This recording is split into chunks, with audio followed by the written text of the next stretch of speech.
Property frauds को रोकने के लिए यूपी गवर्नमेंट ने कहा है कि अब टाइटल बेस्ड रजिस्ट्रेशन अलाउ किया जाएगा। मतलब सेलर का पहले वेरिफिकेशन किया जाएगा कि वो लेजिटिमेट ऑनर है उस प्रॉपर्टी का कि नहीं, उसके बाद ही किसी भी परचेज़ को रजिस्ट्रेशन के फॉर्म में अलाउ किया जाएगा। हमने पहले भी अपने क्लिप्स में कहा है कि जो भी सेल परचेज़ है प्रॉपर्टीज़ का वो आधार बेस्ड या आधार से लिंक कर दिया जाए तो ये प्रॉब्लम ऑटोमेटिकली सॉल्व हो जाएगी। इसी तरीके से हमने कहा है कि अगर हम चाहते हैं कि हमारे ऑल द स्टेक होल्डर्स सारे के सारे they will be always happy रहें, तो हमें अपने टैक्स सिस्टम को भी चेंज करना चाहिए।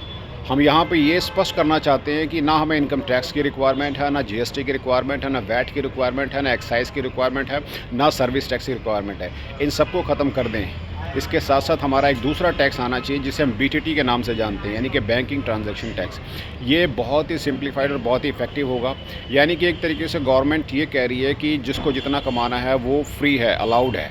यानी कि हज़ार कमाओ, लाख कमाओ, करोड़ कमाओ, अरबों कमाओ, कोई इशू नहीं है। At the time of expenditure केवल 2% का एक्सपेंडिचर टैक्स हम लगा दें तो हमारी प्रॉब्लम बहुत हद तक सॉल्व हो जाएगी। कुछ लोगों ने रेज डाउट किया कि कहीं ना कहीं फिर तो कैश ट्रांजैक्शंस का लेन देन बहुत ज़्यादा हो जाएगा। इसका भी सॉल्यूशन है। आप 5000 से ऊपर के जितने भी ट्रांजैक्शंस सबको डिजिटल कर दीजिए, ऑनलाइन कर दीजिए, अलाउ ही मत कीजिए। उसके अलावा जो 100 रुपये से ऊपर के नोट हैं वो सारे बंद कर दीजिए। ऑटोमेटिकली ये प्रॉब्लम सॉल्व हो जाएगी और जितने स्टेक होल्डर्स हैं they all will be happy, क्योंकि यहाँ पर जो गवर्नमेंट को रेवेन्यू बहुत आएगा।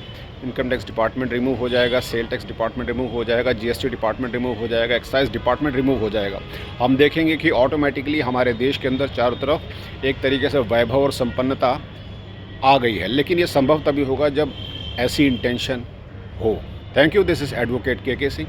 Keep watching for legal insights. Don't forget to follow and subscribe. I am on behalf of Krishna legal India. Krishna legal India is an organization working for the noble cause of justice within a year. Thanks.